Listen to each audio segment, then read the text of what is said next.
Test 4. This is the IELTS listening test. You will hear a number of different recordings and you will have to answer questions on what you hear. There will be time for you to read the instructions and questions and you will have a chance to check your work. All the recordings will be played once only. The test is in 4 parts. At the end of the test, you will be given 10 minutes to transfer your answers to the answer sheet. Now turn to Part 1.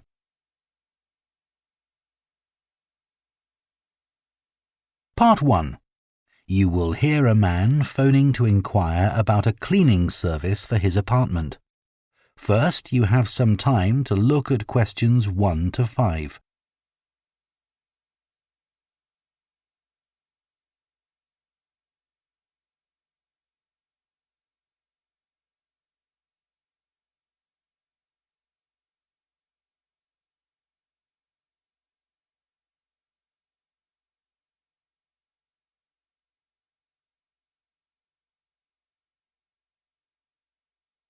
Now listen carefully and answer questions 1 to 5.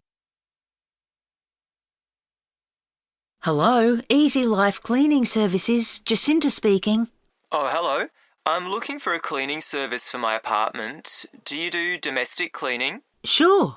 Well, it's just a 1-bedroom flat. Do you have a basic cleaning package? Yes, for a 1-bedroom flat, we're probably looking at about 2 hours for a clean.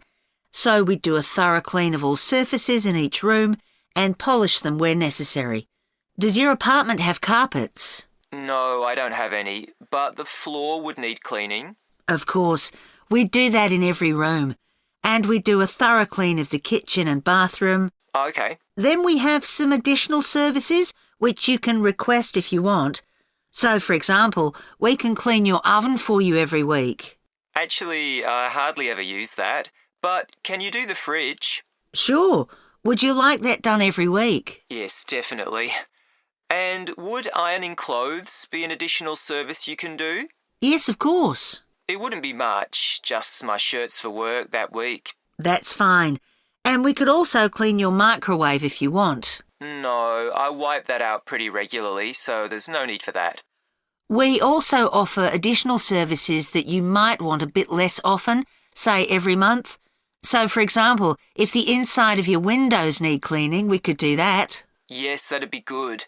I'm on the 15th floor, so the outside gets done regularly by specialists, but the inside does get a bit grubby. And we could arrange for your curtains to get cleaned if necessary. No, they're okay. But would you be able to do something about the balcony? It's quite small and I don't use it much, but it could do with a wash every month or so. Yes, we can get the pressure washer onto that. Before you hear the rest of the conversation, you have some time to look at questions 6 to 10.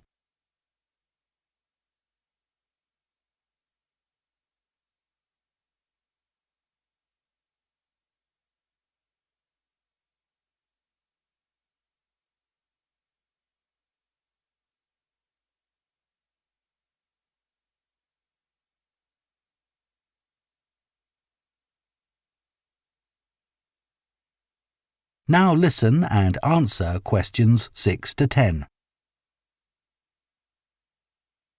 Now, if you're interested, we do offer some other possibilities to do with general maintenance. For example, if you have a problem with water and you need a plumber in a hurry, we can put you in touch with a reliable one who can come out straight away. And the same thing if you need an electrician. Right, that's good to know. I've only just moved here, so I don't have any of those sorts of contacts. And I don't know if this is of interest to you, but we also offer a special vacuum cleaning system which can improve the indoor air quality of your home by capturing up to 99% of all the dust in the air. So if you're troubled by allergies, this can make a big difference. Right, in fact, I don't have that sort of problem, but I'll bear it in mind. Now, can you tell me a bit about your cleaning staff? Of course. So all our cleaners are very carefully selected. When they apply to us, they have to undergo a security check with the police to make sure they don't have any sort of criminal background. And of course, they have to provide references as well. Then if we think they might be suitable for the job, we give them training for it. That lasts for 2 weeks, so it's very thorough, and at the end of it they have a test. If they pass that, we take them on, but we monitor them very carefully. We ask all our clients to complete a review of their performance after every visit and to email it to us, so we can pick up any problems straight away and deal with them. Okay, well, that all sounds good. And will I always have the same cleaner? Yes, we do our best to organise it that way, and we usually manage it. Good, that's fine. Right, so I'd like to go ahead and... That is the end of Part 1. You now have half a minute to check your answers to Part 1.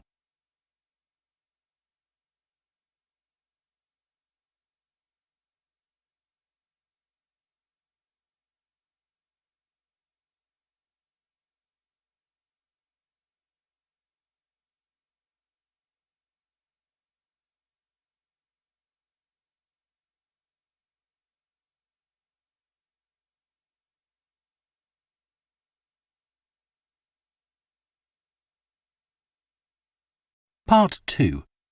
You will hear a training manager giving a talk to a group of senior staff from a hotel chain about the problem of high staff turnover. First, you have some time to look at questions 11 to 14.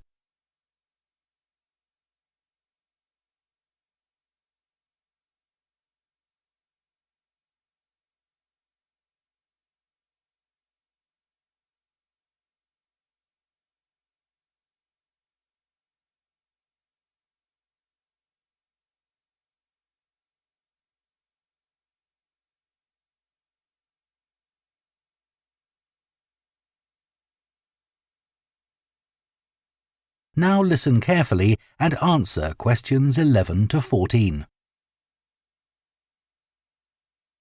As many of you here today have worked in the hotel industry for some time, I'm sure you have experienced the problem of high staff turnover in your hotels. Every hotel relies on having loyal and experienced members of staff who make sure that everything runs smoothly. If staff are constantly changing, it can make life difficult for everyone. But why do staff leave frequently in many hotels? Of course, many hotel jobs, such as cleaning, are low-skilled and are not well paid. A lot of managers think it's this and the long hours that are the main causes of high staff turnover. But what they don't realise is that it's the lack of training in many hotel jobs which is a huge factor. So what kind of problems does a high turnover of staff cause? Well, having to recruit new staff all the time can be very time-consuming, and managers may have to cover some duties while waiting for new staff to arrive. This means they don't have time to think about less immediate problems, such as how to improve their service. When staff leave, it can also severely affect the colleagues they leave behind.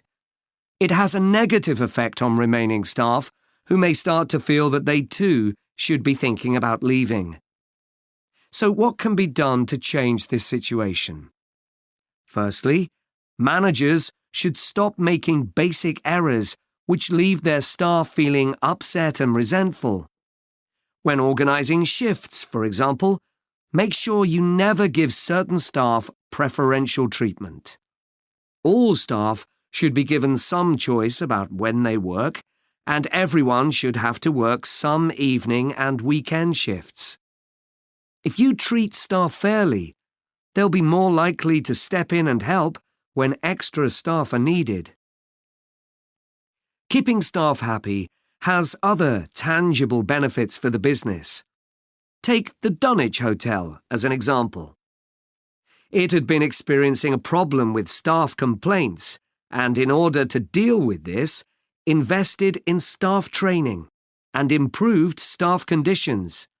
Not only did the level of complaints fall, but they also noticed a significant increase in the amount each customer spent during their stay. They have now introduced a customer loyalty scheme, which is going really well. Before you hear the rest of the talk, you have some time to look at questions 15 to 20.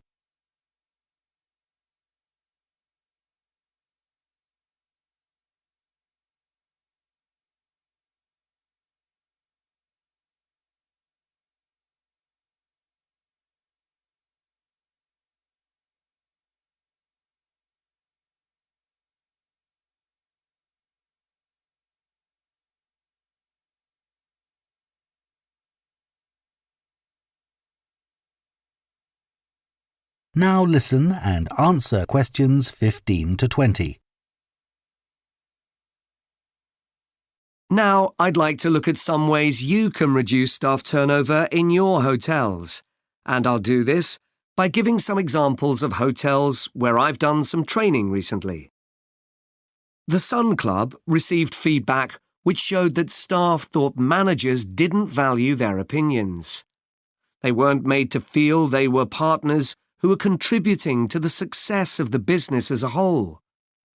This situation has changed. Junior staff at all levels are regularly invited to meetings where their ideas are welcomed. A year ago, the Portland recognised the need to invest in staff retention. Their first step was to introduce a scheme for recognising talent amongst their employees. The hope is that organising training for individuals with management potential will encourage them to stay with the business.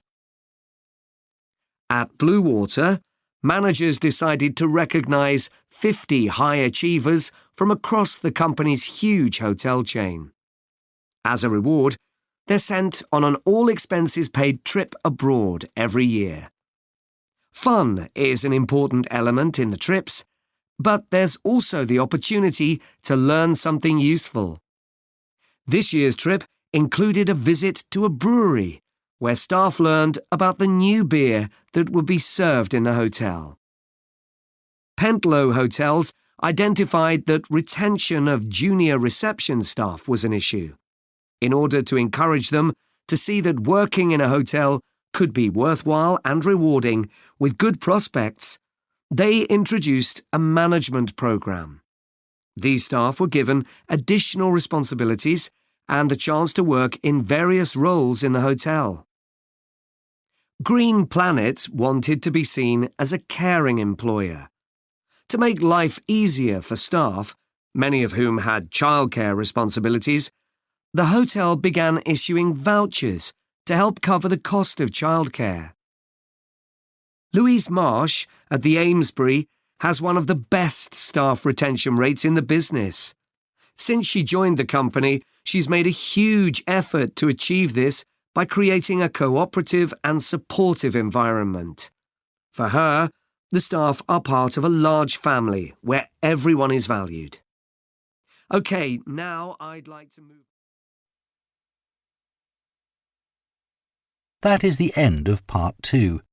You now have half a minute to check your answers to Part 2.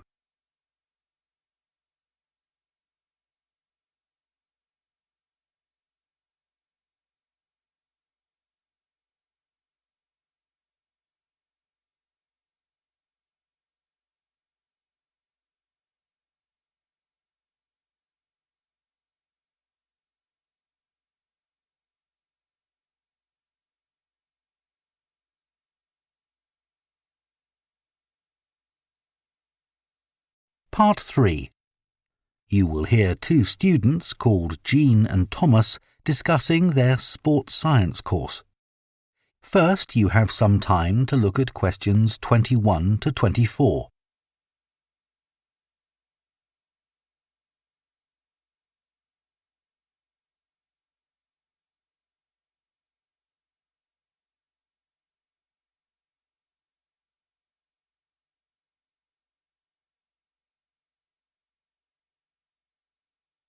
Now listen carefully and answer questions 21 to 24.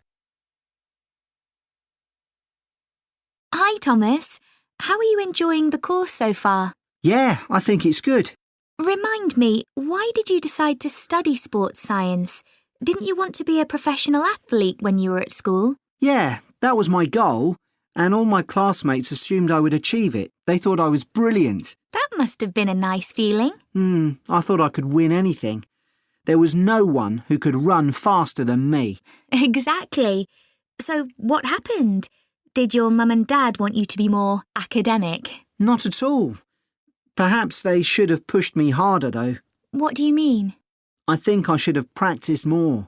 What makes you say that? Well, I went out to Kenya for a couple of weeks to train. Really? I didn't know that. I was chosen to go there out of loads of kids and run with some of the top teenage athletes in the world.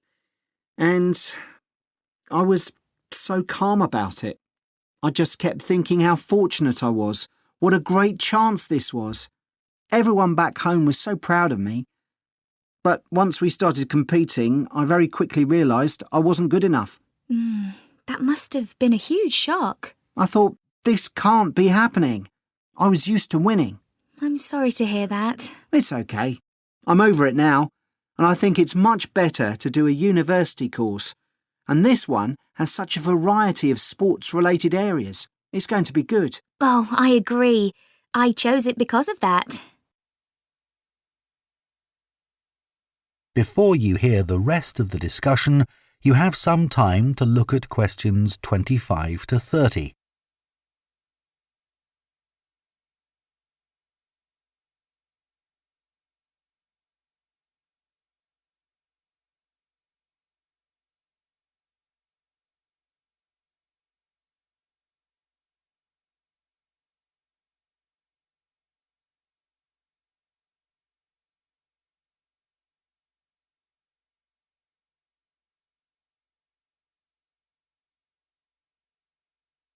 Now listen and answer questions 25 to 30.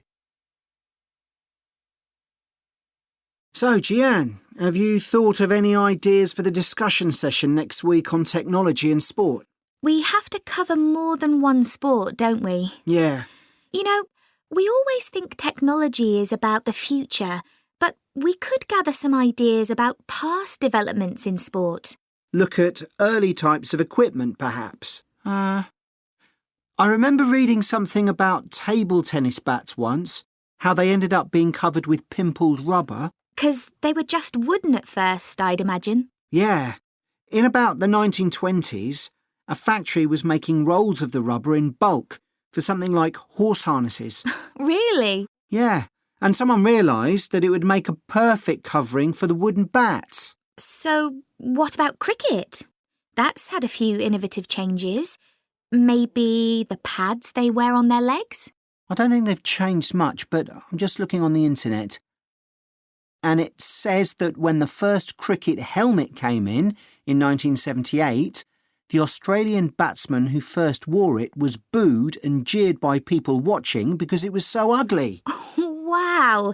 Players have to protect themselves from getting hurt. I mean, everyone wears one now. Unlike the cycle helmet. Well, unless you're a professional. But you're right, many ordinary bikers don't wear a helmet. Hey, look at these pictures of original helmet designs. This one looks like an upside-down bowl. Yet the woman's laughing. She's so proud to be wearing it. It says serious cyclists ended up with wet hair from all the hard exercise. I guess that's why they have large air vents in them now, so that the skin can breathe more easily. OK, so we've done helmets. What about golf balls? Or better still, golf clubs. They've changed a lot. Yeah. I remember my great-grandfather telling me that because a club was made entirely of wood, it would easily break and players had to get another. There's no wood at all in them now, is there? No, they're much more powerful. The same must be true of hockey sticks. I don't think so, because players still use wooden sticks today. What it does say here, though, is that when the game started, you had to produce a stick yourself. I guess they just weren't being manufactured. So, One more, perhaps? What about football? Well, I know the first balls were made of animal skin. Yeah, they covered them with pieces of leather that were stitched together. But the balls let in water when it rained. Oh, that would have made them much heavier. That's right. You can imagine the damage to players' necks when the ball was headed. Oh, how painful that must have been. Yeah.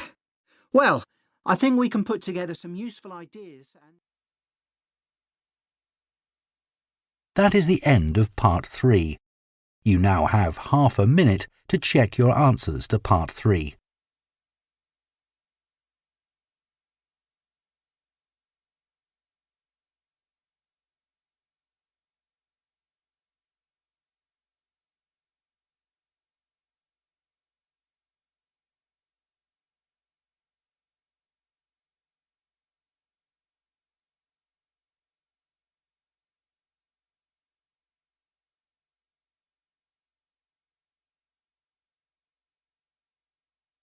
Part 4.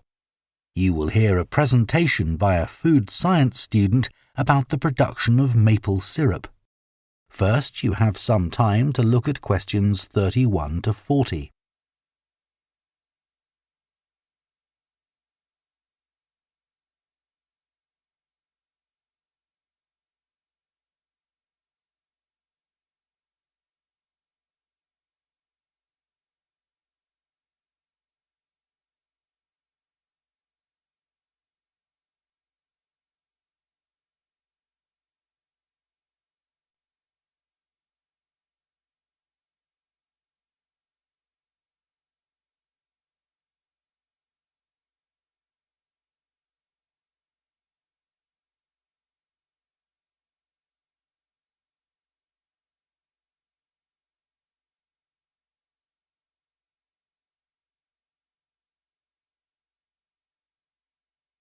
Now listen carefully and answer questions 31 to 40.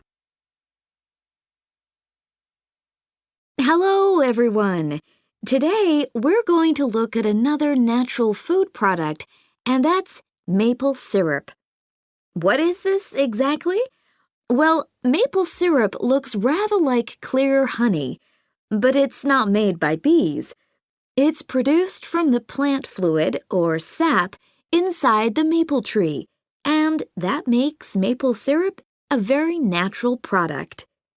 Maple syrup is a thick, golden, sweet-tasting liquid that can be bought in bottles or jars and poured onto foods such as waffles and ice cream, or used in the baking of cakes and pastries. It contains no preservatives or added ingredients, and it provides a healthy alternative to refined sugar. Let's just talk a bit about the maple tree itself, which is where maple syrup comes from. So, there are many species of maple tree, and they'll grow without fertilizer in areas where there's plenty of moisture in the soil. However, they'll only do this if another important criterion is fulfilled, which is that they must have full or partial sun exposure during the day and very cool nights. And I'll talk more about that in a minute. There are only certain parts of the world that provide all these conditions. One is Canada, and by that I mean all parts of Canada. And the other is the northeastern states of North America. In these areas, the climate suits the trees perfectly. In fact, Canada produces over 2/3 of the world's maple syrup, which is why the 5-pointed maple leaf is a Canadian symbol and has featured on the flag since 1964. So, how did maple syrup production begin? Well, long before Europeans settled in these parts of the world, the indigenous communities had started producing maple sugar. They bored holes in the trunks of maple trees and used containers made of tree bark to collect the liquid sap as it poured out. As they were unable to keep the liquid for any length of time, they didn't have storage facilities in those days. They boiled the liquid by placing pieces of rock that had become scorching hot from the sun into the sap. They did this until it turned into sugar, and they were then able to use this to sweeten their food and drinks. Since that time, improvements have been made to the process, but it has changed very little overall.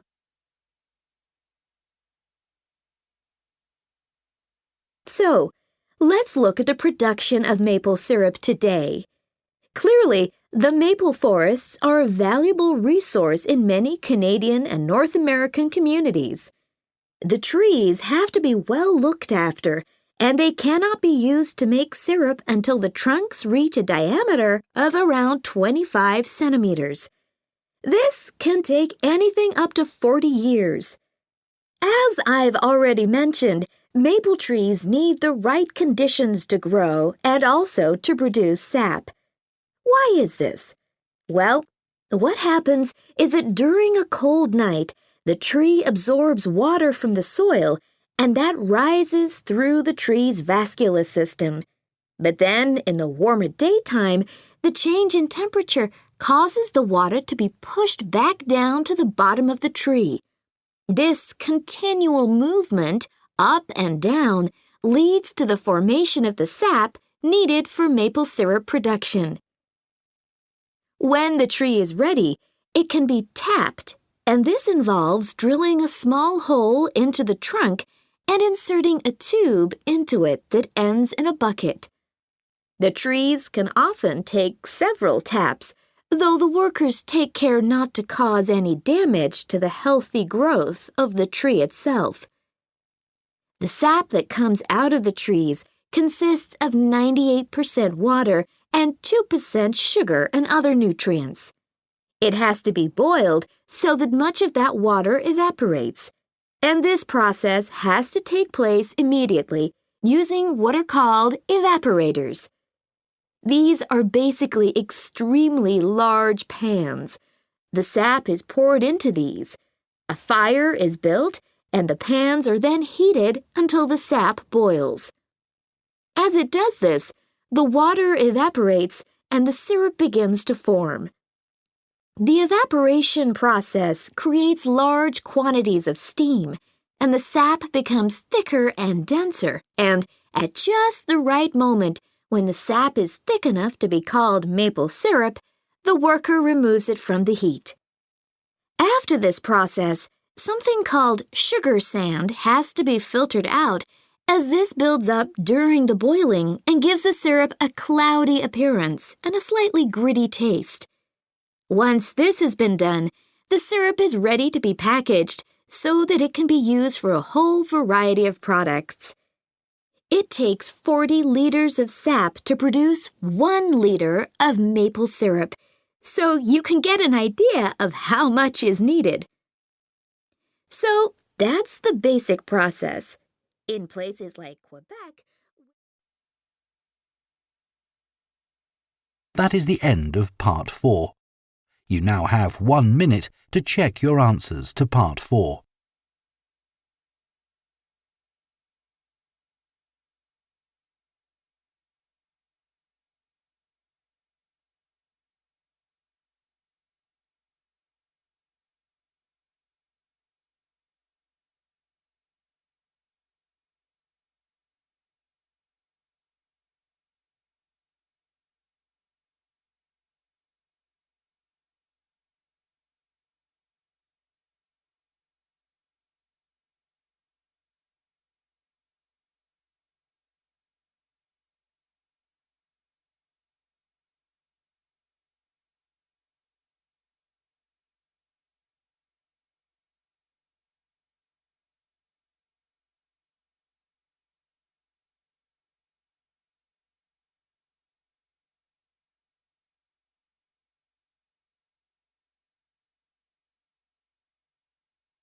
That is the end of the listening test. In the IELTS test, you would now have 10 minutes to transfer your answers to the answer sheet.